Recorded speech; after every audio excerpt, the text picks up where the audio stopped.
आधी रात नदी का किनारा और 3 दरिंदे, रूह कपा देने वाले हम्पी कांड की खौफनाक कहानी। कर्नाटक के हम्पी की उस काली रात ने पूरी दुनिया को झकझोर कर रख दिया।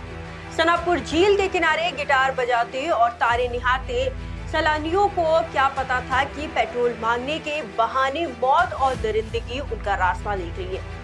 कोर्ट ने इस रेयरेस्ट ऑफ रेयर मामले में जो फैसला सुनाया है वो एक बड़ा सफर है। कर्नाटक के कोप्पल जिले का हम्पी अपनी खूबसूरती के लिए जाना जाता है। पिछले साल हम्पी एक ऐसी खौफनाक वारदात का गवाह बना जिसने देश की शाख पर दाग लगा दिया। उस रात एक इजरायली टूरिस्ट समेत 2 महिलाओं के साथ 3 लोगों ने गैंगरेप किया। एक पुरुष टूरिस्ट को मौत के घाट उतार दिया। 10 महीने बाद कोर्ट ने दोषियों को फांसी की सजा सुनाई। सोमवार को गंगावती सिविल कोर्ट ने जज सदानंद नागप्पा नाइक ने अपना फैसला सुनाया।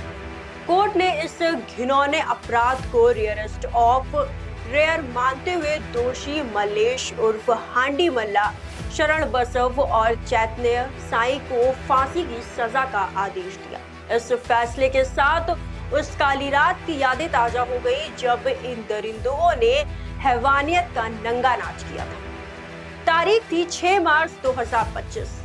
रात के करीब 11 बज रहे थे। सनापुर झील के पास तुंगभद्रा नहर के किनारे एक होम स्टे संचालक अपने 4 मेहमानों पंकज, बिबास, डेनियल और एक इजरायली महिला पर्यटक के साथ बैठी थी। वे संगीत की लहरों में डूबे थे। गिटार बज रहा था और सब मिलकर खुले आसमान के नीचे तारों को निहार रहे। तभी मोटरसाइकिल पर सवार 3 लोग वहां पहुंचे। उन्होंने पेट्रोल पंप का पता पूछा।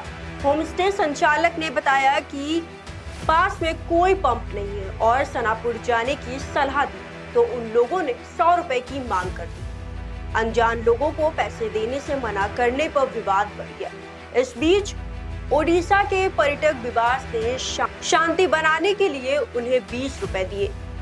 इतने कम पैसे देख तीनों आग बबूला हो गए। कन्नड़ और तेलुगु में गालियां देते हुए उन्होंने पत्थरों से सिर फोड़ने की धमकी दी। हैवानियत की हद तो तब पार हो गई जब उन्होंने महिलाओं पर हमला कर दिया।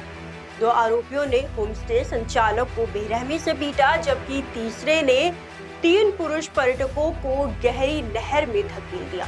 इसके बाद होमस्टे संचालक को नहर के किनारे खींचा, उसका गला घोटने की कोशिश की गई। इसके बाद इजरायली टूरिस्ट और उसके साथ गैंगरेप किया गया। इतना ही नहीं, उन्होंने उनका बैग, 2 मोबाइल और 9,500 रुपए कैश भी लूट लिए।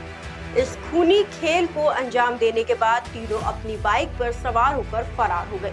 अगली सुबह यानी 7 मार्च को जब पुलिस ने फायर ब्रिगेड की टीम मौके पर पहुंची, विभाष की तलाश की गई। खोजी कुत्तों के मदद भी ली गई, लेकिन सफलता नहीं मिली। 8 मार्च की सुबह घटनास्थल से 2 किलोमीटर दूर पावर हाउस के पास उसका शव बरामद हुआ।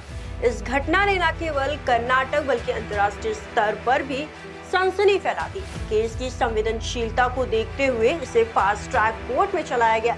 महज 10 महीने की सुनवाई में कोर्ट ने माना कि यह मामला रेयरेस्ट ऑफ रेयर श्रेणी में आता है। 7 फरवरी को ही तीनों को दोषी करार दिया गया था और 16 फरवरी को जज सदानंद नागप्पा नाइक ने उनके डेथ वारंट पर मोहर लगा दी। ये फैसला उन पर्यटकों के जख्मों पर मरहम की तरह है जिन्होंने उस रात अपनी आंखों के सामने मौत का तांडव देखा था।